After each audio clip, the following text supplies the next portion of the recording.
दोस्तों, उर्दू से हिंदी सीखे के आज के इस वीडियो में मैं बात करूंगी हिंदी में जो आधे हुरूफ लिखे जाते हैं उनको लिखने के क्या उसूल, क्या कायदे हैं।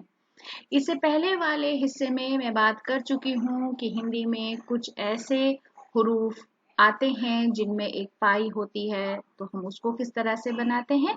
और आज के इस वीडियो में मैं बात करने वाली हूँ बिना पाई वाले हुरूफ पर। तो एक आप उसके लिए लफ्ज याद कर लीजिए, और वो लफ्ज है संस्कृत का जिसे हम हलंत बोलते हैं। हलंत कैसे बनाते हैं, उसका क्या इस्तेमाल है, आज के इस वीडियो में मैं इसकी तफसील आपको बताने जा रही हूँ। तो दोस्तों, बगैर पाई वाले हुरूफ आप सबसे पहले देख लीजिए, उसके बाद हम आगे की बात करेंगे। बगैर पाई वाले हुरूफ में है छा, टा, ठा, डा, ढ, द, रा और हा। तो इसमें आप देख सकते हैं कि किसी भी अक्षर या हर्फ में किसी तरह की कोई पाई आपको दिखाई नहीं दे रही है, तो ये बगैर पाई वाले हैं। रा को मैंने इसलिए बॉक्स में रखा है क्योंकि इसके इस्तेमाल दो तरीके से होते हैं, दो उसूल हैं इसके लिए। तो इतना आप याद कर लें, और आगे के वीडियो में मैं आपको इसकी पूरी तफसील बता रही हूँ।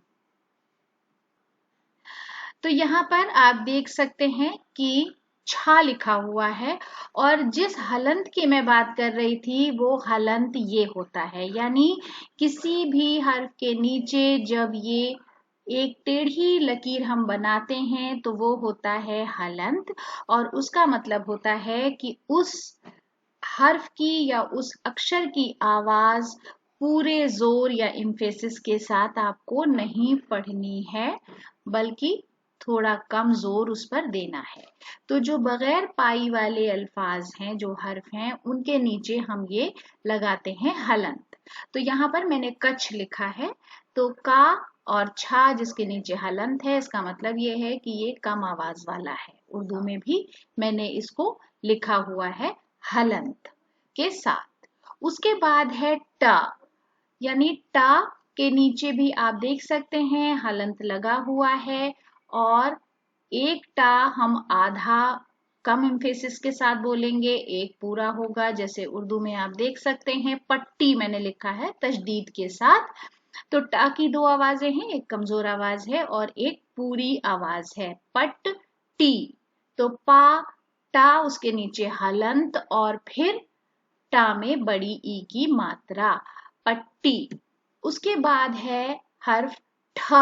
ठ के नीचे भी हलंत लगा हुआ है, तो यहाँ पर मैंने लिखा है लफ्ज गट्ठर। तो एक में ठा की बहुत कम आवाज आ रही है और एक में ठा की पूरी आवाज मौजूद है।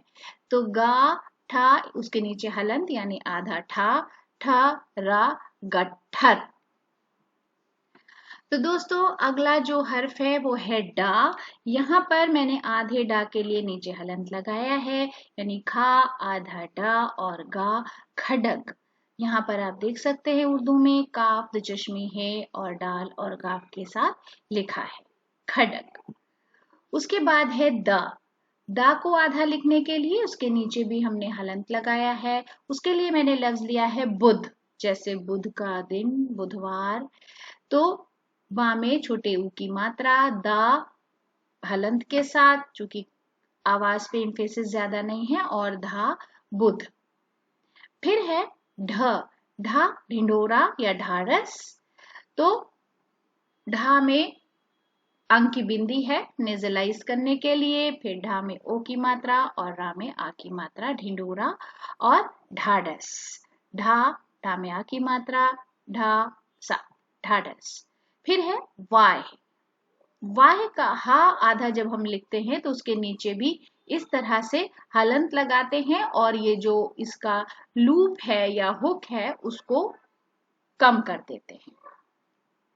और अगर आप हलंत नहीं भी लगा रहे हैं और इस तरह से लिख रहे हैं तो वो अंडरस्टूड है कि वो आधा हा ही है, यानी हा की मुकम्मल आवाज वहां पर नहीं बोली जाएगी। हा यहाँ पर वाह लिखा है, संस्कृत का शब्द है जिसका मतलब होता है बाहर। तो वामया की मात्रा आधा हा और या वाय। उसके बाद आता है दोस्तों रा। चूंकि रा को मैंने इसमें आप देख सकते हैं कि एक बॉक्स में रखा हुआ है, तो रा दो तरीके से लिखा जाता है। एक रा होता है जो लफ्ज के ऊपर लगता है, यहाँ पर आप देख सकते हैं कर्म मैंने लिखा है, ये करम नहीं है। अगर करम लिखेंगे तो का रा मा पूरे अलग अलग हरूफ लिखेंगे, लेकिन ये कर्म है, यानी रा की एक आवाज पर इम्फेसिस नहीं दिया जा रहा है ज्यादा। तो का, उसके बाद माँ और ऊपर लगाएंगे कर्म। उसी तरह से धर्म, धर्म भी धर्म नहीं है, धर्म जल्दी से है, तो धा माँ उसके ऊपर रा धर्म। उसके बाद हम आते हैं, अगर हम क्रम लिख रहे हैं, क्रम संस्कृत का शब्द है जिसका मतलब होता है सीरीज। तो उसके नीचे अगर जेर की आवाज है, जैसे काफ, यहाँ पर उर्दू में मैंने लिखा है काफ रे, उसके नीचे जेर है और मीम क्रम। तो अगर ये आवाज है तो हम इसको नीचे की तरफ लगाएंगे। तो इसको याद रखिए, अगर का ऊपर आप लगा रहे हैं किसी हर्फ में तो उसको रेफ कहते हैं, और अगर आप नीचे की तरफ लगा रहे हैं तो उसको पदेन कहते हैं। उसके बाद है, और एक और बात है कि आप ये मान के चलिए कि अगर हम ये वाला रा इस्तेमाल कर रहे हैं जो किसी भी हर्फ के नीचे आ रहा है, तो जिस हर्फ के नीचे आ रहा है उसकी आवाज भी कम होगी, यानी वो भी आधा ही कंसिडर किया जाएगा। जैसे यहाँ पर मैंने लिखा है भ्रम, भ्रम का मतलब होता है इल्यूजन। तो यहाँ पर भा, टेक्निकली ये ऐसा होना चाहिए मगर लिखते नहीं है, भा उसके नीचे रा और मा भ्रम। तो ये कुछ चीजें हैं जो रा के हवाले से आपको याद करनी पड़ेंगी। तो दोस्तों आज के लिए हमारी ये पेशकश थी। अगले वीडियो के लिए चैनल को सब्सक्राइब करें। वीडियो देखने के लिए बहुत बहुत शुक्रिया।